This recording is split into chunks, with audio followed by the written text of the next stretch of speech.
HDFC securities MCX അഥവാ multi commodity എക്സ്ചേഞ്ചിന് നിലവിലൊരു by rating നൽകിയിരിക്കുകയാണ്. ടാർഗറ്റായിട്ട് 10,000 രൂപയുടെ ഒരു ടാർഗറ്റ് പ്രൈസാണ് പറഞ്ഞിരിക്കുന്നത്.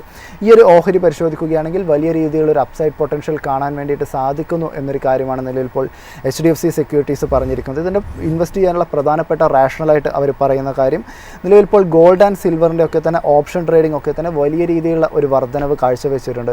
ഇതും നിലവിൽ MCXന് വളരെ പോസിറ്റീവായിട്ടുള്ള ഒരു കാര്യമാണ്. കൂടാതെ ഗോൾഡ് ആൻഡ് സിൽവറിലുള്ള ബുല്യൻ കോൺട്രാക്ട്സ് ഒക്കെ തന്നെ ഏകദേശം ഒരു 60% ഒരു കോൺട്രിബ്യൂഷനൊക്കെ തന്നെ ടോട്ടൽ ട്രേഡിങ്ങിലും നടത്തി വരുന്നു എന്നതും കമ്പനിക്ക് പോസിറ്റീവായിട്ട് തീരും. കൂടാതെ മന്ത്ലി എക്സ്പയറി ഓപ്ഷൻസ് ഒക്കെ പരിശോധിക്കുകയാണെങ്കിൽ വളരെ പോസിറ്റീവായിട്ട് തന്നെ കമ്പനിക്ക് ഒരു ബിസിനസ് നടത്താൻ വേണ്ടിയിട്ടും സാധിക്കുന്നു.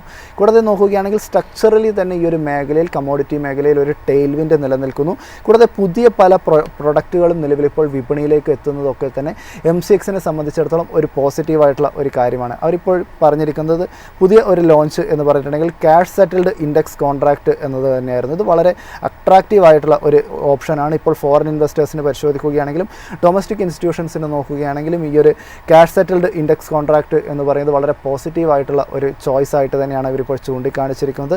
കൂടാതെ പരിശോധിക്കുകയാണെങ്കിൽ ഇപ്പോൾ കാണാൻ വേണ്ടിയിട്ട് സാധിക്കുന്നത് വളരെ ശക്തമായിട്ടുള്ള ഒരു ഫൈനാൻഷ്യൽ ഏർണിംഗ്സ് കേപ്പബിലിറ്റി നിലവിൽ MCXന് കാണാൻ വേണ്ടിയിട്ട് സാധിക്കുന്നു എന്നൊരു കാര്യം കൂടിയാണ് ഇപ്പോൾ HDFC സെക്യൂരിറ്റീസ് ചൂണ്ടിക്കാണിച്ചിരിക്കുന്നത്. അതിൽ തന്നെ 2025-28 സാമ്പത്തിക വർഷങ്ങൾക്ക് ഇടയിലുള്ള ഒരു റവന്യൂ CAGR പരിശോധിക്കുകയാണെങ്കിൽ ഏകദേശം ഒരു 27% ഒരു വളർച്ച രേഖപ്പെടുത്താൻ വേണ്ടിയിട്ട് കമ്പനിക്ക് സാധിക്കും. നെറ്റ് പ്രോഫിറ്റ് പരിശോധിക്കുകയാണെങ്കിൽ 2025-28 സാമ്പത്തിക വർഷത്തിനിടയിൽ ഏകദേശം ഒരു 33% ഒരു വളർച്ച, അതായത് 3 വർഷ കാലയളവിനുള്ളിൽ 33% ഒരു വളർച്ച എന്ന് പറയുകയാണെങ്കിൽ സ്വാഭാവികമായിട്ടും നെറ്റ് പ്രോഫിറ്റ് ഓൾമോസ്റ്റ് 100%-ഓളമുള്ളൊരു ഇൻക്രീസ് രേഖപ്പെടുത്തുന്ന ഒരു കാഴ്ച കൂടിയാണ് കാണാൻ വേണ്ടിയിട്ട് സാധിക്കുക.